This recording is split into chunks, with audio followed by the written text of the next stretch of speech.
The Galactic Academy of Sciences buzzed with nervous energy as students from dozens of species shuffled into Professor Vextar's advanced xenobiology lecture hall.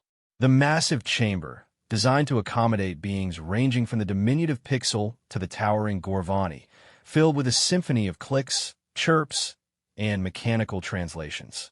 Marcus Chun settled into his reinforced human-sized chair near the back, drawing the usual mixture of curious stares and fearful glances. At 22 years old, he was one of only 3 humans attending the prestigious academy, and certainly the only one brave enough to take classes alongside the galaxy's most dangerous predator species. The Zephyrian students, with their crystalline exoskeletons and multifaceted eyes, clustered together in the front rows, their natural paranoia making them constantly scan for threats. Behind them, a group of Velkin Exchange students sat perfectly still, their reptilian features betraying no emotion despite the obvious tension in their muscular frames. Even a normally boisterous Kethali had subdued their usual chattering to nervous whispers. Professor Vextar, a distinguished Altarian whose blue skin had deepened to an almost purple hue with age, activated the holographic display at the front of the room. Today's lesson focused on evolutionary defense mechanisms across different worlds, a topic that never failed to make the non-predator species visibly uncomfortable. As we discussed in our previous session, Vextar began, his voice carrying the melodic quality typical of his species. Survival strategies vary dramatically based on planetary conditions and ecosystem pressures. Today, we will examine case studies from Class 5 Death Worlds. A collective shiver ran through the classroom. Class 5 Death Worlds were legendary throughout the galaxy as planets so hostile that only the most dangerous apex predators could possibly evolve there. Most students had never even seen recordings from such places, as the Galactic Council had classified them as too disturbing for general viewing. Marcus yawned and stretched, completely oblivious to the effect his casual demeanor had on his classmates. To him, this was just another boring academic discussion. He'd grown up on Earth, after all. What could be more normal than talking about evolution and survival? The holographic display shimmered to life, showing a lush green world with impossibly blue oceans. The paradise-like appearance drew appreciative murmurs from the class until Vextar began listing the statistics. Sol 3, designation Earth, experiences regular mass extinction events approximately every 65 million years. The planet's surface is 71% covered in a corrosive liquid that would dissolve most civilized species' respiratory systems. Atmospheric pressure varies wildly with altitude, and the planet experiences violent electrical storms with enough energy to power small starships. The Zephyrian students' crystalline bodies began to emit soft stress harmonics, while several Velkin tails twitched anxiously. Marcus, however, pulled out his datapad and began checking his messages, seemingly more interested in weekend plans than the horrifying death world being described. The gravity, Vextar continued, is nearly double that of most habitable worlds, creating crushing pressure that would immobilize most species. The star emits dangerous radiation that causes cellular damage and genetic mutations. And yet, somehow this world produced a species that not only survived, but dominated their entire planet. A Pixel student, barely visible behind her desk, raised a trembling appendage. Professor, surely no sentient species could actually evolve under such conditions? The theoretical framework suggests. I'm afraid the data is quite clear, Vextar interrupted gently. Not only did they evolve, but they did so in remarkable time. From primitive tool use to space travel in less than 10,000 years. From their first powered flight to leaving their planet's atmosphere in merely 66 years. The classroom erupted in chittering, whistling, and mechanical translations as students tried to process this information. Several Kethali students were openly hyperventilating, their feathers puffed up in distress. Marcus glanced up from his datapad with mild interest. Oh, are we talking about humans today? Cool. Though I think you got some of those numbers wrong, Professor. We had powered flight in 1903, but we'd already been using balloons and gliders for decades before that. And depending on how you count rockets versus actual space travel, the sudden silence in the classroom was deafening. Every optical sensor, eye, and sensory organ turned toward Marcus with expressions ranging from disbelief to outright terror. "You're," whispered a Zephyrian student, her crystalline form beginning to crack with stress. "You're from there?" "Born and raised in California," Marcus confirmed cheerfully, completely missing the horrified reactions around him. "Beautiful place, really. Great weather, nice beaches, only the occasional earthquake or wildfire. Much better than when my grandparents lived through the dust storms in the Midwest." Professor Vextar's skin had shifted to a pale green, a sign of extreme distress in his species. "Mr. Chun, when you say occasional earthquake, could you elaborate on the frequency and magnitude of these seismic events?" "Oh, a couple times a year, maybe. Most of them you barely feel. The big ones only happen every few decades. The 1989 Loma Prieta quake was pretty wild, though. 6.9 on the Richter scale, collapsed some freeways, but we rebuilt everything within a few years. My dad was at a baseball game when it hit. Said it was kind of fun, like a roller coaster." A Gorvani student, despite being nearly 3 meters tall and built like a living tank, had begun backing toward the exit. His species were among the most feared warriors in the galaxy, but the casual way Marcus described surviving planetary catastrophes was clearly beyond his comprehension. "And the wildfires?" Vextar pressed, his academic curiosity warring with his survival instincts. "Part of the natural cycle, really. The ecosystem actually depends on them. Lots of plants won't even reproduce without fire. We got whole agencies dedicated to fighting them, but sometimes we actually set controlled burns to prevent bigger problems. My cousin's a smoke jumper. He parachutes into active fire zones for a living." The Pixel student fainted. "Mr. Chun," Vextar said carefully, "what you're describing sounds like warfare against your own planet. Surely your species must have developed these capabilities after achieving space travel and accessing advanced technologies?" Marcus scratched his head, genuinely puzzled by the question. "Nah, we've been doing this stuff forever. Native Americans were using controlled burns for thousands of years, and fighting fires is just common sense. You see something burning down your neighborhood, you grab a bucket and help put it out. It's not exactly rocket science, but the radiation exposure from your star." A Velkin student managed to croak. "Sunlight? Yeah, you gotta be careful not to burn, but that's what sunscreen is for. Or hats. We actually need sun exposure to produce vitamin D. Kids who don't get enough sunlight develop bone diseases." The implications of what Marcus was saying slowly sank in across the classroom. This wasn't just a species that had survived on a death world. This was a species that had thrived in conditions that would kill most galactic citizens within hours, and they considered it so normal that they had developed recreational activities around it. "Mr. Chun," Vextar said, his voice barely above a whisper, "what do your people do for entertainment?" Marcus brightened considerably. "Oh, tons of stuff. Hiking, camping, rock climbing, surfing, skydiving, bungee jumping, whitewater rafting, mountain biking, skiing, snowboarding, base jumping, free diving, marathon running." With each activity Marcus listed, more students began displaying stress behaviors. Feathers ruffled, scales shifted color, and several species began unconsciously grouping together for protection. "We got this thing called extreme sports," Marcus continued enthusiastically. "People compete to see who can do the most dangerous stuff. There's this event called the X Games where athletes try to pull off crazy stunts. And then there's stuff like free solo rock climbing, where people climb 1,000-foot cliff faces without any safety equipment, just for the thrill of it." A Kethali student's translator finally managed to process this information. "Your species intentionally engages in activities with high probability of death for pleasure?" "Well, when you put it like that, it sounds kind of weird," Marcus admitted. "But the risk is part of what makes it fun. Plus, we're pretty good at calculating acceptable risk levels. Most extreme sports have surprisingly low fatality rates when you do them properly. Professor Vextar was frantically taking notes, his academic excitement overriding his fear. This is extraordinary.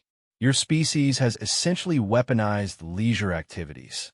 You've turned survival training into entertainment. I guess. Marcus shrugged. Never really thought about it that way. We just like to challenge ourselves, you know?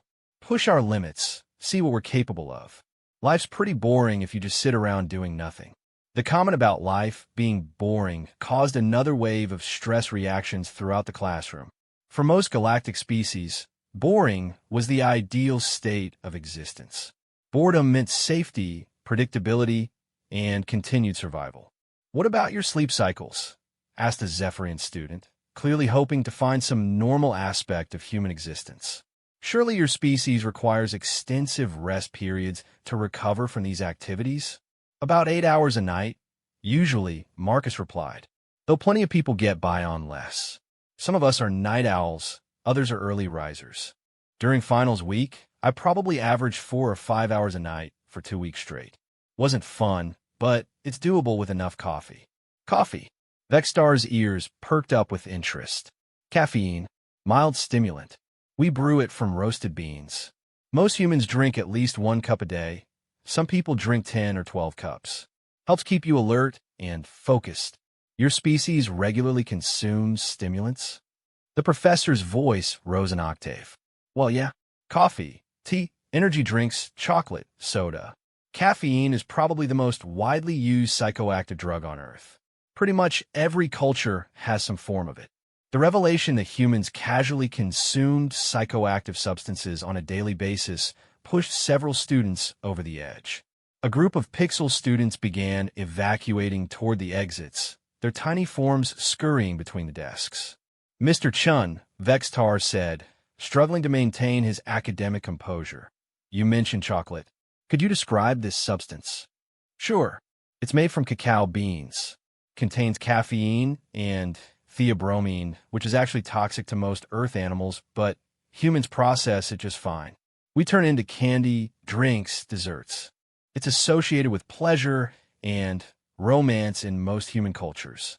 We give as gifts. Your species has turned a toxic substance into a pleasure food and associates it with reproductive behavior.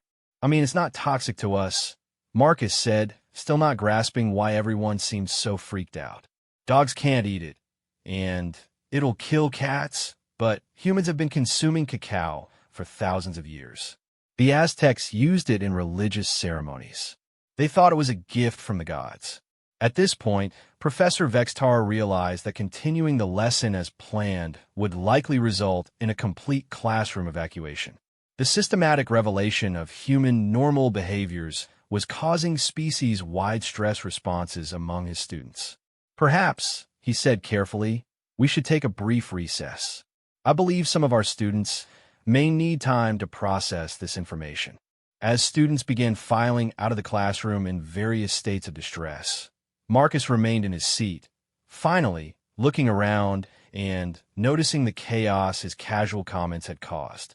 "Did I say something wrong?" he asked innocently. Professor Vextar spent the 15-minute break frantically reviewing his lesson plan while trying to calm several species of students who were exhibiting various forms of panic responses. The Pixel delegation had barricaded themselves in a storage closet and refused to come out. 3 Zephyrian students were stress-singing in harmony, their crystalline forms resonating at frequencies that made the classroom windows vibrate. The Kethali had formed a protective huddle and were taking turns standing guard. Meanwhile, Marcus had wandered over to the small cafe area adjacent to the lecture hall, completely oblivious to the chaos he'd caused. He returned with a steaming cup of what appeared to be coffee and a pastry, settling back into his seat just as the other students reluctantly filed back in. "All right," Professor Vextar said, his blue skin still showing stress patterns. "Let's continue with our examination of Death World survival mechanisms. Perhaps we could discuss some of the less extreme aspects of human adaptation." He pulled up a new holographic display showing human anatomical diagrams. One of the most remarkable features of human physiology is their redundancy systems. Humans can survive the complete loss of several major organs. A Velkin student who had been cautiously optimistic about finding normal biological features raised his hand. Surely you mean temporary dysfunction, not actual organ removal? I'm afraid not, Vextar replied, checking his notes. Humans can survive with only one kidney, one lung, portions of their liver, without their gallbladder, appendix, spleen, and several feet of intestinal tract. Their liver can even regenerate damaged tissue. That's right, Marcus chimed in cheerfully, taking a sip of his coffee. My uncle had his appendix out when I was a kid. Same-day surgery, was back to work in a week. And my grandmother lived for 30 years after they removed part of her lung due to cancer. The word cancer caused several students to recoil. Most galactic species were familiar with the concept, but it was considered one of the most terrifying biological malfunctions possible. Cancer's pretty common on Earth, Marcus continued, apparently not noticing the horrified reactions. About 1 in 3 humans will develop some form of it during their lifetime. We've gotten pretty good at treating it, though. Survival rates for most types are over 90% if you catch it early. Your species routinely survives cancer, whispered a Gorvani student. Well, not always, but usually. We cut it out, poison it with chemicals, burn it with radiation, train immune systems to attack it. Sometimes all at once. My neighbor went through chemo and radiation therapy while training for a marathon. Crazy tough lady. Professor Vextar was scribbling notes furiously. Mr. Chun, you mentioned radiation therapy. Your species intentionally exposes cancer patients to radiation. Focused radiation, yeah, targets the tumor cells. Patients might feel sick for a while, lose their hair, but it's usually worth it. Way better than dying. And chemotherapy involves poisoning. Controlled poisoning. The idea is that cancer cells are more vulnerable to certain toxins than healthy cells, so you can kill the cancer without killing the patient. Though it's pretty rough. Makes people tired, nauseous, affects their immune system. But again, better than the alternative. A Kethali student's feathers were standing completely on end. Your medical practice involves poisoning and irradiating patients? Only when necessary, Marcus said reasonably. We got lots of other treatments too. Surgery, immunotherapy, targeted drug therapy, hormone therapy. Modern medicine is pretty amazing, really. Surgery, Vextar repeated slowly. Could you elaborate on that? You know, cutting people open to fix problems inside. Replace organs, remove tumors, repair injuries. Surgeons train for over a decade to learn how to do it properly. Some operations take 12 or 15 hours. The implications were staggering. Not only did humans routinely survive having their bodies cut open, they had turned it into a highly specialized profession requiring years of training. Mr. Chun, the Zephyrian student managed to ask, what happens if these surgical procedures fail? Well, sometimes people die, Marcus admitted. But the success rates are usually pretty good. Heart surgery has like a 98% survival rate, even for major operations. And we're always developing new techniques. They just started doing face transplants a few years ago. Face transplants? Yeah, for people who've been severely injured. They can transplant an entire face from a donor to someone who needs it. Takes like 15 hours of surgery and months of recovery, but the results are incredible. Gives people their lives back. The classroom had gone completely silent, except for the soft stress harmonics still emanating from the Zephyrian students. The concept of humans routinely surviving having their faces removed and replaced was apparently the limit of what most species could psychologically process. Professor Vextar decided to try a different approach. Perhaps we could discuss human social structures? Surely their society emphasizes extreme caution and risk avoidance. Oh, definitely not, Marcus laughed. We're pretty big on individual freedom and personal choice. People are allowed to make their own decisions, even if they're dangerous ones. Could you give an example? Sure. Take motorcycles. Everyone knows they're way more dangerous than cars. You're like 30 times more likely to die in a motorcycle accident than a car accident. But millions of people ride them anyway because they're fun and give you a sense of freedom. Society just accepts that some people are going to make risky choices. Your government allows citizens to engage in activities with known fatality rates. The government's not our parent, Marcus said with a shrug. Adults can make their own choices. We have safety regulations, warning labels, licensing requirements, but ultimately it's up to the individual.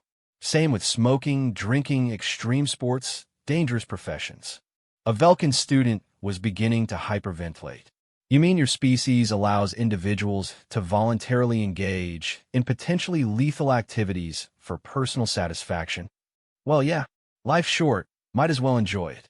My grandfather always said you're not really living unless you're taking some risks. Life is short. Vexstar's voice cracked slightly. What is the typical human lifespan? About 70 to 80 years, depending on where you live and how well you take care of yourself. Though we've got people living into their hundreds pretty regularly now. The professor quickly converted this to galactic standard years, and his skin color shifted to an alarmed deep purple. Mr. Chun, that's barely a tenth of the average galactic lifespan. Really? Wow, I had no idea other species live so long. That must be nice. And knowing that your time is so limited, your species chooses to engage in dangerous recreational activities. Maybe that's exactly why we do it, Marcus mused. If you've only got 70 or 80 years, you want to make them count.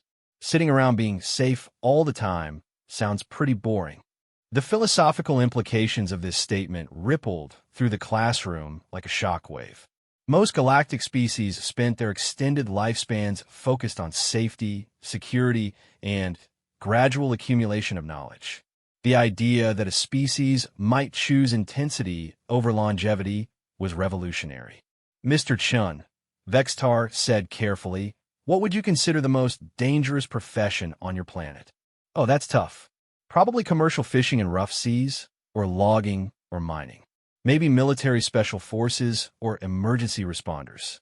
Really depends how you calculate the statistics. Emergency responders? Firefighters, paramedics, police officers, search and rescue teams. People who run toward danger when everyone else is running away from it. They save lives. Your species has individuals who voluntarily expose themselves to danger to protect others. All the time. It's considered one of the most honorable professions. Firefighters are basically heroes to most humans. They run into burning buildings to save strangers. The concept of voluntarily entering life-threatening situations to help others was so alien to most galactic species that several students began making religious gestures as if they were witnessing something sacred. And military personnel? Soldiers, yeah. They protect the country and its citizens. Sometimes they have to go to really dangerous places and do really dangerous things. Most humans have enormous respect for military service. But surely these are conscripted positions? Forced service? Nope. All volunteer in most human societies. People choose to sign up. Sometimes there are waiting lists to get in. Professor Vextar set down his stylus and looked directly at Marcus. Mr. Chun, I need to ask you a direct question. Is your species actively attempting to eliminate itself through these behaviors? Marcus blinked in confusion. What? No, of course not. We're trying to live good lives. All this stuff, the risk-taking, the dangerous jobs, the medical procedures, it's all about living better, not dying faster. But the statistical probability of survival. Look, Marcus interrupted gently. I think you guys might be misunderstanding something. We don't do dangerous things because we want to die. We do them because they make life worth living. Yeah, there's risk involved, but we've gotten pretty good at managing risk. Managing risk. Calculating acceptable levels of danger versus potential benefit. Like, I went skydiving last month. Statistically, I was more likely to die driving to the airport than jumping out of the plane. We've made it incredibly safe through training, equipment, and procedures. But it still feels dangerous, and that's part of what makes it exciting. You deliberately seek out experiences that feel dangerous, even when they're not actually dangerous. Sometimes, sure, humans like adrenaline. It makes us feel alive. We'll watch horror movies, ride roller coasters, play competitive sports, travel to new places. Life's an adventure. The word adventure caused another round of stress responses. In Galactic Common, adventure roughly translated to unplanned exposure to potentially lethal situations. Mr. Chun, a small voice piped up from the back of the room. It was one of the Pixel students who had returned from their hiding spot. Do humans ever rest? Sure, all the time. Humans sleep about 8 hours a day, take weekends off work, go on vacations. We've got hobbies, watch movies, read books, spend time with friends and family. And these recreational activities are safe? Marcus thought about it for a moment. Well, reading is pretty safe. Though I guess people sometimes get so absorbed in a book they forget to eat or sleep. And movie theaters can be crowded, which raises disease transmission risks. And hobbies? Well, some people collect dangerous animals as pets, or build experimental aircraft in their garages, or your species keeps dangerous predators as companions? Oh, you mean pets? Yeah, dogs and cats mostly, though some people keep more exotic animals. Dogs are descended from wolves, and cats are basically tiny tigers. But we've domesticated them over thousands of years. They're family members now. The revelation that humans shared their living spaces with predators, even domesticated ones, was somehow the detail that finally broke Professor Vextar's academic composure. The distinguished professor put his head in his hands and began making small distress sounds. Maybe I should go, Marcus suggested, finally beginning to understand that his presence was causing problems. I feel like I'm upsetting everyone. No, Vextar said firmly, lifting his head. This is the most important xenobiological data we've ever encountered. Your species represents a completely new paradigm of survival strategy. We need to understand how this is possible. Marcus settled back in his chair, though he noticed that several more students had quietly exited during the conversation. I think maybe, he said thoughtfully, you guys are looking at this the wrong way. You keep talking about humans like we're trying to survive some kind of death trap. But Earth isn't our enemy, it's our home. We're not fighting against our environment. We're adapted to it. All the stuff that sounds scary to you, it's just normal to us. The simple statement hung in the air like a revelation. Here was a species that had evolved not just to survive in hostile conditions, but to thrive in them so completely that they considered extreme danger to be routine normalcy. Besides, Marcus added with a grin, it's not like any of this stuff is really that dangerous once you know what you're doing. Take something like rock climbing. Sure, falling off a cliff will kill you, but proper equipment and technique make it incredibly safe. The real danger is getting overconfident and making stupid mistakes. As if summoned by his words, the classroom's emergency alert system suddenly activated, bathing the room in pulsing red light and filling the air with urgent warning sounds. The emergency alert system's harsh wailing filled the lecture hall as automated announcements began broadcasting in multiple galactic languages. The holographic displays throughout the room shifted to display urgent warnings in flashing text, while mechanical voices provided translations for different species. Security alert. Dangerous predator loose on campus. All students and faculty proceed to designated safe rooms immediately. This is not a drill. Repeat, dangerous predator loose on campus. The remaining students erupted into panic. Zephyrians began stress singing at frequencies that made the windows crack. Vulcan students dropped to the floor and activated their natural camouflage, essentially vanishing against the classroom furniture.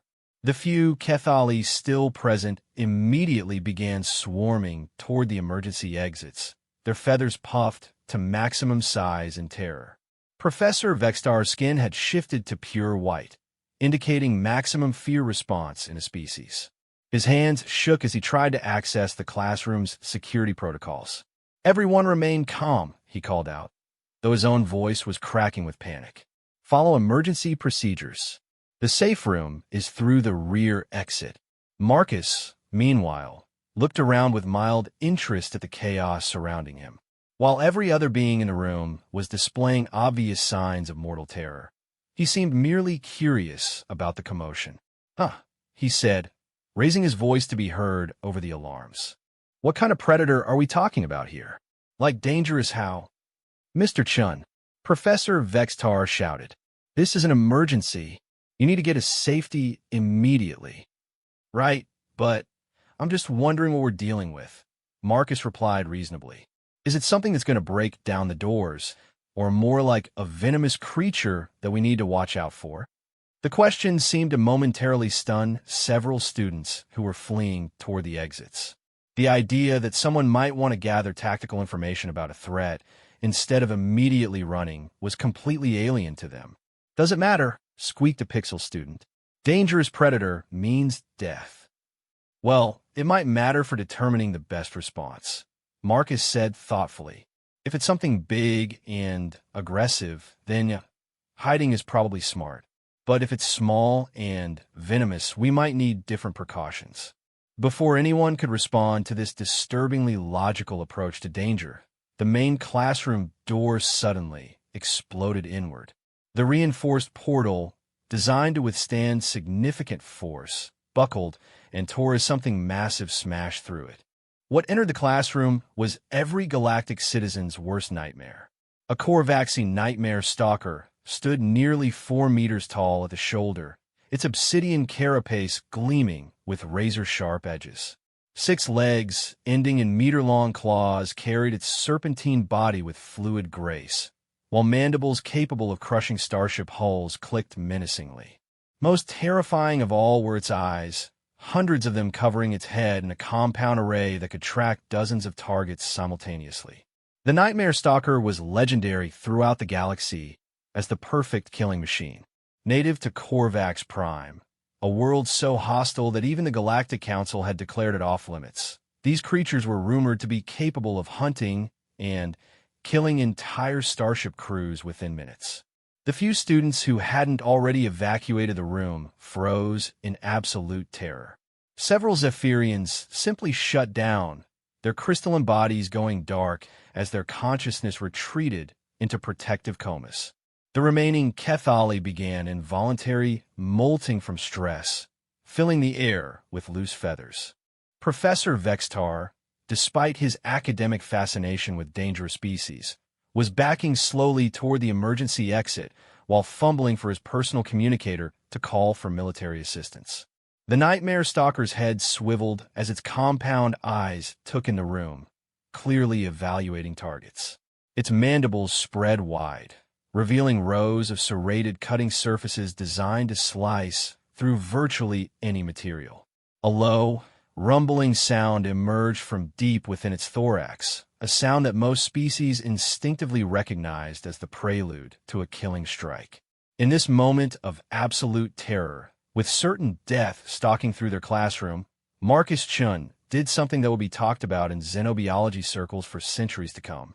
He laughed, not a nervous laugh or a hysterical giggle, but a genuine, delighted laugh of recognition and pleasure. "Oh, wow," he exclaimed, his face lighting up with excitement. "Is that a Korvaxi Nightmare Stalker? These guys are amazing. I wrote a paper on them last semester." The Nightmare Stalker's head snapped toward Marcus with predatory focus, its hundreds of eyes locking onto this strange creature that wasn't running, hiding, or showing any signs of fear. The rumbling sound intensified as it began moving toward him with lethal intent. Marcus, completely oblivious to the fact that he was about to become lunch, stood up and started walking toward the creature while pulling out his datapad. "Professor Vextar, this is incredible. Do you see how its compound eyes are tracking multiple targets simultaneously? And look at the articulation on those mandibles. The literature says they can exert over 30,000 pounds of crushing force." "Mr. Chun," Professor Vextar screamed from somewhere near the exit. "Get away from that thing." But Marcus was already within striking distance, apparently fascinated by the opportunity to observe a legendary predator up close. The nightmare stalker reared back on its hind legs, mandibles spread wide, preparing to deliver a killing strike that would cut the strange little creature in half. The locomotion is just beautiful. Marcus continued enthusiastically, seemingly unaware that death was literally hovering over him. 6 legs provide incredible stability while maintaining speed and agility. And the way the carapace plates overlap for protection while still allowing full range of motion. Evolution at its finest. The nightmare stalker paused, its mandibles still spread but not yet striking. In its hundreds of millions of years of evolutionary development, it had never encountered prey that reacted this way. Every instinct told it that the small creature in front of it should be running, fighting, or displaying obvious signs of terror. Instead, it was appreciating the stalker's design. Oh, and the sensory array. Marcus pointed at the creature's head with academic excitement. I read that you guys can see across 17 different wavelengths simultaneously. Can you see heat signatures? Electromagnetic fields? The paper wasn't clear on the full spectrum. The nightmare stalker's mandibles slowly closed as confusion began to override its killing instinct. This wasn't how prey was supposed to behave. Prey ran. Prey hid. Prey begged for mercy. Prey did not attempt to engage in scientific discourse about evolutionary biology. Marcus, Professor Vextar called weakly from across the room. That creature is going to kill you. Oh, I doubt it. Marcus replied absently, still studying the stalker with obvious admiration. Look at its posture. It's curious now, not aggressive. See how its weight is distributed evenly across all 6 legs instead of being loaded onto the rear legs for a strike. And its mandibles are in a neutral position. To the absolute astonishment of everyone in the room, Marcus was right.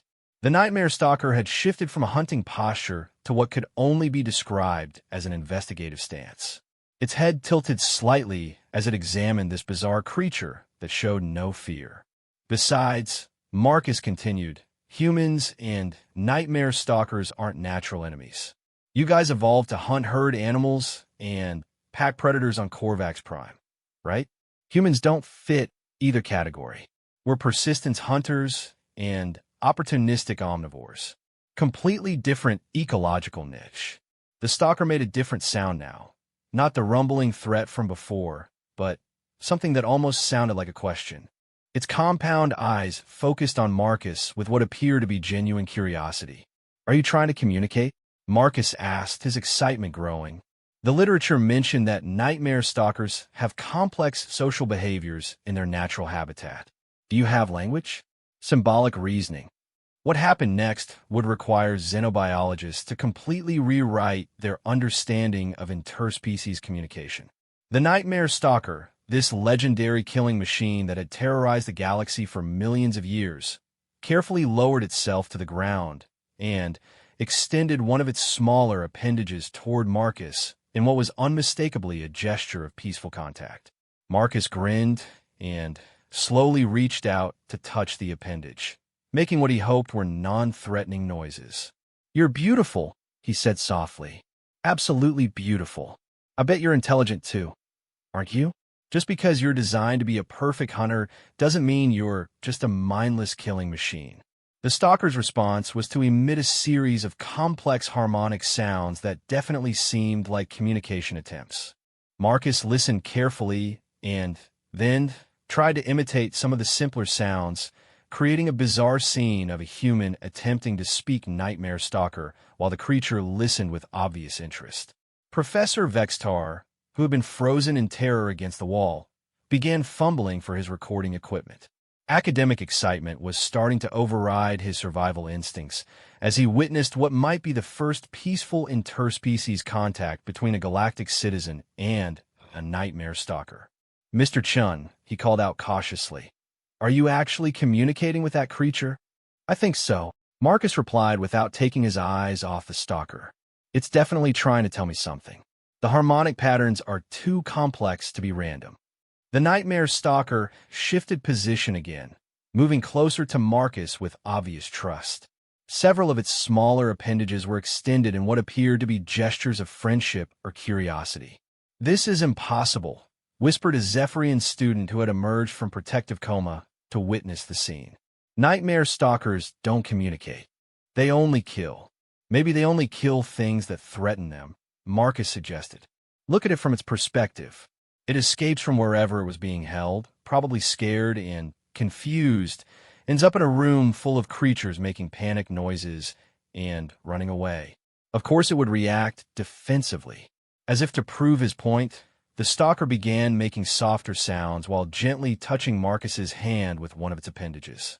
The gesture was unmistakably affectionate. "You're scared too, aren't you?" Marcus said gently to the creature. "This is all as strange to you as it is to everyone else." Campus security chose that moment to burst through the emergency exits wearing full combat armor and carrying weapons designed to stop Starship-class threats. They took one look at the scene, a human calmly petting a nightmare stalker that was purring like a house cat, and immediately assumed they were hallucinating. "Stand down," the security chief shouted into his communicator. "Repeat, stand down. The situation is under control." "How is that human still alive?" one of the guards asked. "Same way humans survive everything else, I guess," Professor Vextar replied weakly. "They just don't realize it's supposed to be impossible." Marcus looked up from his new friend and noticed the heavily armed security team for the first time. "Oh hey, you guys might want to be careful with those weapons," he warned. "I think our friend here is just lost and scared. No need to hurt it." The nightmare stalker, seemingly understanding the threat posed by the armed guards, moved protectively in front of Marcus while making warning sounds. The creature that had terrified an entire campus was now acting as a bodyguard for the one human who had shown it kindness. "Well," Professor Vextar said faintly, "I believe this concludes our lesson on Death World survival strategies." Marcus grinned and scratched behind one of the stalker's sensory nodes, causing it to make happy rumbling sounds. "Actually, Professor, I think this is just the beginning. If we can establish communication protocols, think about what we could learn. Nightmare stalkers might have insights into Korvax prime ecology that could revolutionize our understanding of extreme environment adaptation." As Marcus continued planning his research collaboration with one of the galaxy's most feared predators, the remaining students began to understand a fundamental truth about humans. They didn't survive in dangerous situations because they were fearless. They survived because they were curious. Where other species saw mortal threats, humans saw opportunities to learn something new. The nightmare stalker, now contentedly receiving scratches from its new human friend, had accidentally taught the galaxy an important lesson about Earth's most successful export: the unstoppable human tendency to make friends with anything that didn't immediately try to kill them, and sometimes even with things that did.